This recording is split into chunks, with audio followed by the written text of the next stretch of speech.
Righty, welcome to Stockradar, Stocks on the Move for another week. Today's date is the 20th of June 2024. My name is Richard Lee and I made the stockradar.com.au website for you. Okay, trend's best friend, the stock. Well, we're going to go through that a bit today. They make a powerful duo, and the combination of the two is a pretty powerful argument when we're trading. So we'll have a little bit of a look at that today, some of the benefits there. Positive thoughts this week. Well, firstly, our indices, or the US indices, have made new highs. The market is being nice to us, delivering some hot trends for us to jump on. We don't know how long trends will go on for. It's like the S&P and the Nasdaq are just going higher, but we keep a straight batted belief and just keep lifting our stops. The markets will tell us, or the stocks will tell us when they're going to turn, and then we respond. Okay. Add to the ASX 200 itself, it has been flat since February. Okay, so it's really gone nowhere. So our good stocks have well outperformed that. So the core group of trends we've been following hasn't changed much as stocks like REA challenge new highs, potentially unlocking a new trend higher. And looking at the top 10 usual suspects of Goodman Group, GQG, CBA, IAG, Magellan, who are all still adding to their trend moves, still going up, plus a good couple of newbies in ALS and Bendigo Bank, and a re-entry on Pro Medicus.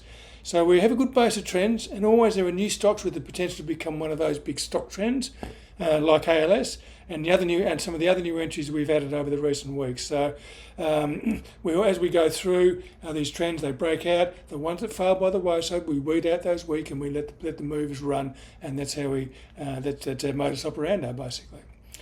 Okay. My 5-stock portfolio really has changed very little over the last few months. The stocks held include Wesfarmers, IAG, Seven Group, Cochlear, Pro Medicus. We are high conviction, so we have few stock picks, but we have good trending ones. Okay, so that's our aim to focus on. Again, the banks have had another good week this week, holding up our index, I think, as the resources struggle a bit. But those banks, NAB, CBA, just keep surprising on the upside. While the trends are there, we just keep following them until told otherwise. Okay, so let's go and have a look at our top 10 now. Top 10, okay, a good selection here. We've got Fisher & Paykel, which we've been following for the last few weeks, and I'll have another look at that shortly. Goodman Group still keeps going. GQG, IAG, MGF have all been there for weeks. NXT's a new one. REA's jumping up there as it pokes its nose above resistance. ALKI's a new one. BEN's a new one. And CBA is a stalwart. So you can see REA Group there on the other side of the page there. It's just hovering around this top part up around here, trying to break high out of this little consolidation phase after making a new high. So that's an exciting one to be watching, REA Group. Okay. Now, a stock pick count is down 2 this week to 59. I think we had 1 in and 3 out this week. So we get a -2 there. So we've got 40 stock picks. So we filtered down the 156 stock picks to 40 stock picks that have got valid uptrends. The rest of them we don't care about. They're going sideways or down. It could be Sonic Health, it could be IGO. All those stocks we don't have anything to do with. But the stocks that are going up or potentially going up, they're the ones we focus on. We've got 40 stock picks on our trading centre at the moment for you to choose from. Okay? And then we have 19 ETFs of the 24. Most of them are index ETFs and gold ETFs, things like that. Okay, so now let's get to the US markets and have a look at the Dow Jones. Okay. Dow Jones Industrial, well, it's going sideways a bit. It has been for since February, like our market. It's struggled a little bit, but it's still holding up okay. Plenty of buying there. A bit of selling hit the market, but hasn't really damaged it too much. At the moment, the S&P and the Nasdaq are just skyrocketing to new highs on great buying at the moment. So, trends are trends, and you never know where they're going to end. So we don't know whether this will end today, tomorrow, next year. We don't really know. But so we just follow and let the market tell us when it's going to change. But at the moment, we have valid things of trend, moving average, momentum, volume, all supporting this move at the moment. And the same with the Nasdaq, which is really moving higher as this race to the top by Apple and Nvidia just keeps going on. It seems like a blue ribbon if you're the biggest cap stock in the world. I don't know why it is, but that's what they're all looking at the moment. So the Nasdaq's flying. Okay, our market, as I said before, has been flat since February. So, not a lot in there really. We can sort of see this this sideways pattern we had the break to new highs here. It just hasn't gone on yet. It's come back. It has held support, which is all constructive. So, we just let this happen and let it unfold. It's in the trading range. We want to look at R1 or the support down here, this support bubble that we've probably raised this support bubble a little bit now into around there. So, it's doing okay, the ASX 200, but it's not knocking the lights out at the moment. So be patient. But again, we're underlying it is the stocks that we follow. Okay, just coming on commodities, gold. They're all sort of marked time, a little bit of improvement this week, not a hell of a lot there. Gold is holding onto its gains pretty well. Copper, whether it's supply issues or stimulus in China, there's always something two-way arguments, but it has come down from a big run-up. Hasn't come down an awful long way just yet, and it's holding. So copper's still looking okay, but R1 really, it looked like it was going to go through, but it failed. So R1 really is developing into a fairly significant resistance area to give us a guide, and there should be some good support once we get down towards S1. So that's our story on copper at the moment. Brent crude really just bouncing off the lows as we saw last week. It's had another good week this week, but it's still within that trading range, so not a lot there for the oil traders. You can see here the big volume up and the big volume down. It's just like crazy stuff going on there. It's very, very hard to know what's going to happen. That's because it's not in a trend. There's no mood there. There's no feeling. So Brent crude is just going sideways. Okay, so now that's the overseas and the commodities. Now let's go to the stocks. Okay, Fisher & Paykel, which we follow each week at the moment, is doing a very nice job of kicking higher steadily. I'll get the right chart up for you in a minute. Just 1 second. Okay, so here's Fisher & Paykel now. It just keeps edging up week after week. It's had the last 10, 12 weeks have all been up apart from one, and it's gone from about $23 to $28, $29. So it's looking good. The trend intensity rating still rating at 10. The volume is good and getting better. Momentum is good. It's well above the average, and the price trend is up. So we're just following this with our stop loss at the moment, which I revise each week on the Trading Centre so you know exactly where I'm putting it. Okay, now I did mention to you the banks before, and National Bank is just flying again this week. If we just blow this up a little bit, we can just see what's actually happened. It's gone from 34 to 36, so $2 so far this week. Trend intensity rating is 9, all pretty good. Volume's a little bit light on here, but I'm not too worried about that when I've got good price momentum and good moving average and good price action. And this breakout is another good price action. We've broken to new highs. We've broken this level here. So it's all very constructive for the banks. And, it does surprise us all because I know everybody tells us valuations are stretched, but the prices still go up. So that's what I'm focused on. The price never lies. And so that's what I'm putting my money on at the moment for the banks. So I think we hold 3 out of 4 banks at the moment. Okay, Orica. It's also, stocks correct. We have breakout stocks correct, and we worry and we doubt. Really, you've just really got to set yourself a position where you know this is where I'm going to get out and protect my my profit, or cut my loss, or whatever it might be, or get out at break even. So with something like Orica at the moment, it's had a good break to new highs here, which has been very good, a good trend reversal there. It's rallied on well. It's now come back. So what do we do now? Well, you've got to know where your stop is set. Now, there are numerous things you can do. I usually set my stops between 10 and 15%. Roughly in that area there. And I'm looking for things like potential market lows, which are around here, around 1750. You could use the moving average, which is around 1730, or you might go right back to, depending on your risk profile, right back to the support level here, because it could still happen.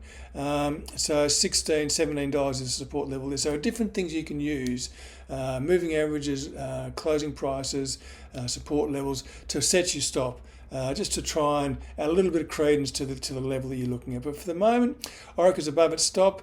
We're not too worried about it at the moment. The trend intensity rating is still +8, so it still looks strong to us. Even though we have had some serious bouts of selling on this, these buyers have held this market up, which is a really good sign of strength. So I like the look of Orica at the moment. Okay, Telix Pharmaceuticals, again, we look for corrections, or this really came back for 2 weeks. It's up again this week, so it's actually looking pretty strong. Let me just blow this up a little bit. Okay, so we've had a good breakout here for Telix Pharmaceuticals. What we do is, as soon as we get an entry, we then set our initial stop, which is usually at 15%. So this is what we're risking on any one trade, okay? As the price comes down, we get stopped out. That's the way it is. If it goes up, that's another story. As soon as we can move the stop up towards break even, we'd like to do that. We'd like to get to break even so we can think, okay, we're comfortable. I can have a nice sleep tonight because I know I'm not going to lose any money. Okay, and then as it goes up, we just lift our stop higher and higher and higher, and keep protecting our profit that we've got. So we don't know where Telix Pharmaceuticals was going to finish. It's having a good run. It was $8 in October last year, and it's now $7, $17, $18 in June this year. So it's had a pretty good run for a while. We've just really jumped on this developing trend and followed it. That's all we're really doing, and we're following it now because the trend is still intact. It's valid. It's doing all the right things. The most important thing is that it's above our stop. Okay, so that's Telix Pharmaceuticals. A couple of stocks, other stocks, new stocks. PEX is a new one. Again, correcting the same sort of situation here. We've got a breakout here of PEXA, big support zone, a big trend reversal break up here. It's broken out quite nicely. A sharp move higher, good volume. Now we've got a sideways movement there. No real selling there. Considering the higher price, that's a good sign. Okay, it's just a bit sort of waffling around a little bit at the moment. So we're still hopeful we're going to see R1 taken out and we get a move up towards $20 on PEXA at some stage possibly. So it's buy bias down here. Momentum is positive. It's above the average. So PEXA, after a very, very difficult start to its life, is actually looking okay at the moment. Okay. All right, so that's PEXA. Okay, a couple of other stocks I've got here. So they're all correcting stocks. The other ones here are some stocks we've been holding for a while, have just been consolidating. And I'm just going to go through 2 or 3 of these now, just so you can have a look and just see how I do this. And this has been quite a few months of sideways action. So Cochlear had a good breakout. It's had a good trend. We have a good profit in this one here. But everything's still stable in this. Although it's sideways movement, this is what markets do. They have corrections, and it takes a while, and they frustrate the hell out of you. But that's what markets are designed to do. Test your mettle, test your discipline, test your ability to hold fire. So here we've got Cochlear at the moment. It's looking pretty good. It's had a great breakout here. It's trended up. It's now having a big correction or consolidation phase, as I like to put it. There's not a lot of selling in this, which tells me it's more likely to be consolidating. So we're just looking for this level here. This is really around where our stop would be, I would think.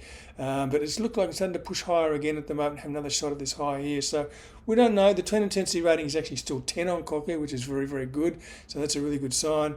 So we just hold our fire with these situations. You see the next stock, similar situation with 7 Group.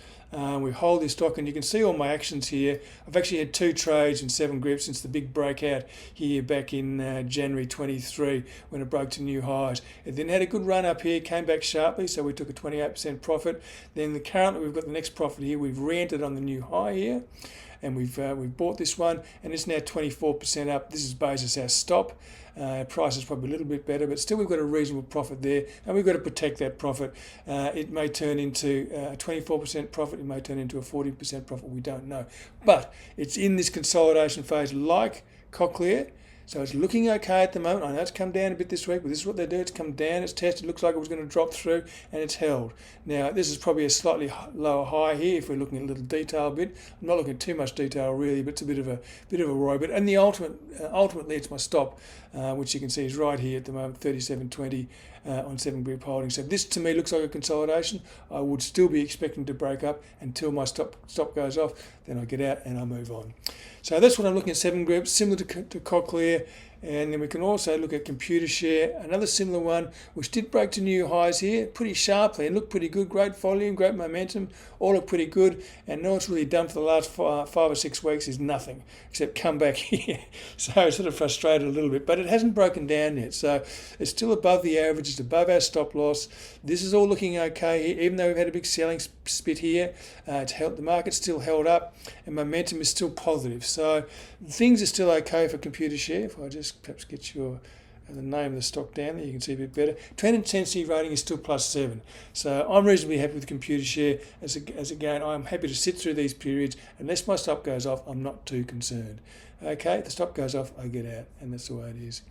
Okay, so that's Computershare. Now, I've also got a couple of little hotties for you coming up, and a few stocks here, which I think also are fairly interesting, like the ones we've just seen. Now, most of these are in my portfolio at the moment, but Wesfarmers is an interesting one. Had a wonderful break up here in August 2023, so it's been going for a year, this trend. Okay, that was down around $52. It's now up around $67 and going through this corrective pattern again. And until this stop goes off, I'm quite happy with the way this is. You can see where my initial stop was. My trailing stop has followed all the way up to here at the moment. And so we're just waiting for this trending, this corrective phase or consolidation phase to resolve itself, and we're hoping to the upside because the evidence to us says it's still likely to break, more likely to break up than break down because it's in an uptrend. Okay, so until we're told otherwise, we don't. And you can also see over these recent weeks we've had some quite good volume spiking through here, which is a very, very good sign here, and momentum is okay. It's strong enough, it comes back when the markets go sideways, it slows down, but it's still very high in the scale, which is a very good sign for Wesfarmers. Okay, so that's my first hottie. So that's my second hottie. It's my first hottie. My second hottie is this one. Well, what's going on with Aristocrat? It looked like it was breaking down here badly. All of a sudden, bang, bang, bang. We've had 3 good up weeks on here. We've had a couple of little spinning top weeks here, which haven't really done too much. But the trend intensity rating is 1, so we're looking to this one to break higher. It's set and ready. We've got the price move. It's above the average. Volume, even though that selling was there, it hasn't daunted the price at all. So we might be getting into one of these things where there's a shortage of stock, and momentum is ticking high nicely. So quietly confident here. We haven't broken yet, so we can't anticipate that. We wait for the price to confirm, and once it does that, then we look to buy Aristocrat. So it's an interesting one. It looked like it was going to come off, and all of a sudden it's decided to change direction and go back up. And when I see that sort of thing, that's a sign of strength. So it's one of my little hotties this week. Okay, my other hottie, which is a stock that I haven't looked at for a long time, is Macquarie Group, which, as we know, probably as you know, it had a big uptrend back here, back through 2020-22. Since then, it's been going sideways since December 21 to now. Okay, so we've got this big corrective pattern here going on here. Now, are we starting to get something constructive in this price action? So if we look at it now, we see the rally up towards here. It got up to the resistance level and failed, and that's fine. It's having a shot. It's come back here. Now it's not making a new low at the moment. It's not returning back to the low end of the range, and that's a sign of strength. It means the buyers are coming in and supporting this stock, and we're getting a move up now, not on a huge amount of volume. But if I look at this, it's above the average. Momentum is actually positive, but perhaps a little bit uninspiring, as I've written there. And the volume is okay, but it's just sliding down a little bit, but not too. So again, the evidence isn't all put in yet, but it's looking like it could be building to something. So I've got the hot zone written there between R1 and R2, and that's the area that if it can get through there, 210 I think is the high around there, or just above 210, then that's a very good sign. I think that means the big 2-year correction phase is over. It's looking strong. Since November, the chart's starting to look strong. We had a very good rally here, which is almost uninterrupted. A pullback, shallow pullback, and it's now making a shot at these highs again. So the next few weeks are going to be very interesting in Macquarie Group. So there's a few stocks for you to have a think about and have a look at. They're potentially good. They're good safe stocks. They're big stocks. Some of them yield, and that's the place you want to be at the moment. You're finding a lot of the smaller stocks having a lot of trouble at the moment because the market is very risk averse. So that's why the banks are doing so well, probably. Anyway, so that's the charts I've got for you today. So I just want to now go into talk a little bit about stops for a second. We talked about trends and stops, which I've been showing you throughout this with my charts and with the stops that I showed you on Wesfarmers and Macquarie Group and Seven Group. But stops. Okay, why do we use stops? I mean, they're just like a guide. They're just like, for me, they're everything, because it just helps me so much to know what I'm doing. So just a few things for you as to what stops can do. Stops are the good guys. They help you. They're much better than what we've got up here. Remembering trading and emotions are really non-compatible things. So we've got to separate the two. Okay, so with our trading, we need discipline, and emotions, we don't always have discipline. We do what we want. So stops protect you. They help protect. They guide you. They help you, and they insure you. Stocks keep you safe because you know what's going on. Stocks lock in trends. Stocks limit losses. Stops limit losses. Stocks are real, they're tangible. We can pinpoint levels we want to put, whether it's a moving average or a percentage change or a low. We can put something that's really tangible to us that makes us a little bit more confident rather than having a guess and throwing it at the dartboard. Stops can various conditions we can use. As I said, percentage stops with traces from highs. There's different ways we can do it depending on what you like to do. Okay, you can set them to suit your own profile. So what's your profile? How aggressive are you? Are you working with 15 15% stops, 10% stops, 20% stops. You can set them to your own profile as to how you want to use it. And I guess stops really to be used wisely. Okay, don't be too aggressive and put them too high so the market can't breathe. Don't put them too far away so you're going to lose too much money. There's always that balance. So use them wisely so it suits your profile and suits your type of trading. Okay, so stops will do all of these things if we let them. Okay, amazing. Again, remembering the stop loss is to be listened to, is to be acted on when it is hit. Okay, or the stop profit. Okay, so that's just a bit about stops and how important they are. Not a lot happening at the moment. Newsletter won't be out for a couple of weeks yet. You can always take a free trial, go and check out the trading centre, have a little look around, see what stocks I'm in, see what stocks I'm not in, see where my stops are, what the trend intensity ratings are, things like that. So you can have a bit of a play around, have a good look, and you can even set up your own portfolio in the portfolio tab on Stockradar. Okay, so really I want to talk about the simple combination of trends and stops used in the way they are meant can add a lot of power to your portfolio. Okay, just with that discipline to do that, and they will fire up your portfolio if you do that. Okay, so this week, watch your trends, heed your stops, stay safe, and I'll see you all next week for another round. Okay, see you later.